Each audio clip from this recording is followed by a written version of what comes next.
It's a fantasy sort of film based on the imagination of musicians when they're on the road. What is it about the life on the road that interests you? Well,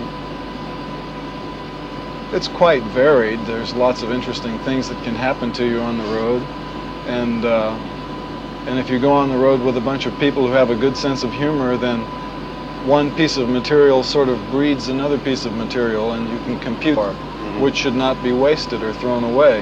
And I would prefer to have this folklore saved and shared with a larger audience, and this is what I've attempted to do with the script for 200 Motels. A lot of the material is derived from folklore of the road.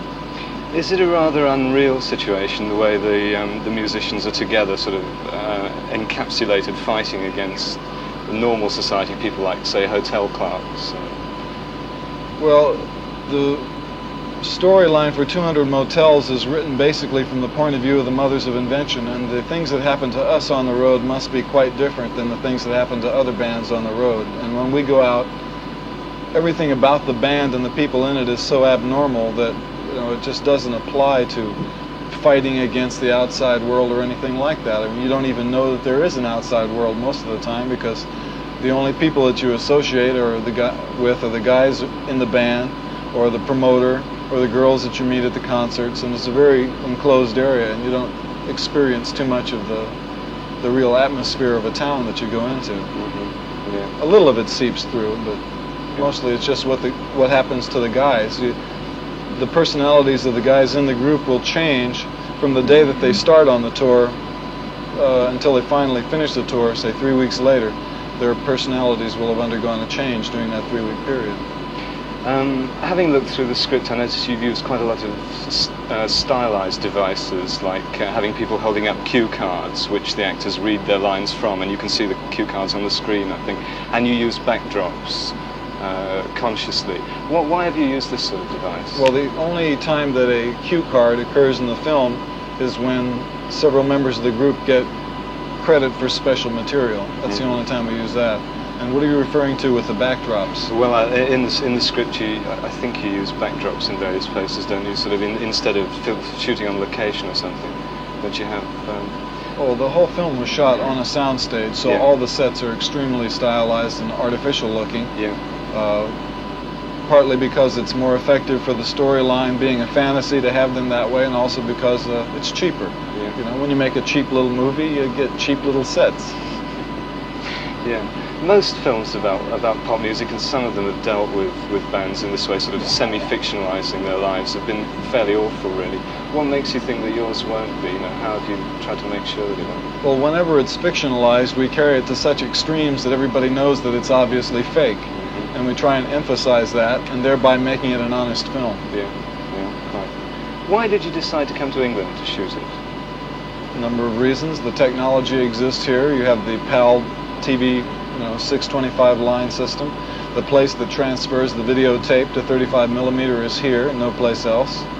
I understand that it's the last place in the world that Technicolor still uses the 3 picture process to make a matrix. They don't even have that in the United States anymore. There were cost factors involved in the hiring of various personnel to put the thing together. Yeah.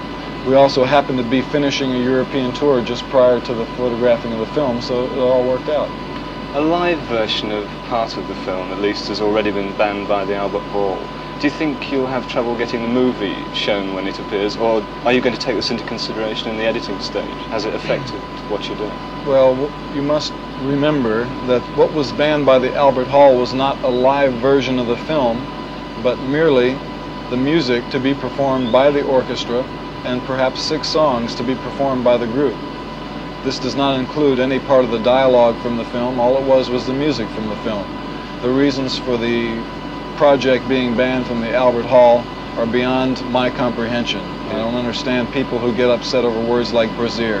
That's too far out for me. And as far as changing anything in the film in order to meet some sort of censorship needs, I'm not doing that. I'm just putting the film together the way it looks interesting to me. I try and make it play along at a nice even pace, keep the music coming in there every once in a while, make it funny. And if some people get offended by it, well, that's too bad. They just have to grow up and then they can enjoy it. Do you expect any trouble? I didn't expect any trouble at the Albert Hall when I got it. So no telling what's going to happen when 200 Motels is unleashed on a theater public. What's your attitude to the people who buy your records? Do you think perhaps they take you for the wrong reasons, they enjoy you for the wrong reasons? Generally, yes. Yeah. I would say the largest percentage of the people who buy the records buy it for reasons other than which the music was intended. Yeah. But that's not just true of our musical group, because I'm sure that's true of most musical groups. Yeah. Because a musician makes music, if he's sincere about it, makes it because he's interested in music, and the record buying public will, in many cases, buy a record just to have some sort of background sound happening in their house while they perform other physical activities. Yeah. You know what I'm talking about?